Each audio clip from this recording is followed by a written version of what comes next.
Star জলসার একটি জনপ্রিয় সিরিয়াল তোমাদের রানী। সিরিয়ালটিতে প্রধান নারী চরিত্রে অভিনয় করেছেন অভিকা মালাকার এবং তার বিপরীতে রয়েছেন অর্কপ্রভ রায়।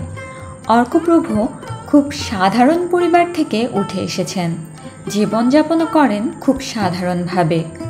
কথা পরিবারের সামার হুল্লোড়ে কথা বলেছেন এই অভিনেতা, শোনালেন শৈশবের প্রেমের গল্প। অন্যদিকে তার মধুর কণ্ঠে গান গেয়ে সারিয়েছেন সিরিয়ালের নায়িকার মাথা ব্যথাও। সেই সময় বাস্তব জীবনে তার শৈশবের প্রেম নিয়ে কথা বলতে গিয়ে আবেগতাড়িত হন এই অভিনেতা। তিনি জানান, একটি মেয়ের সাথে তিনি সম্পর্কে ছিলেন, কিন্তু গ্রীষ্মের ছুটির সময় দেখা হতো না তাদের।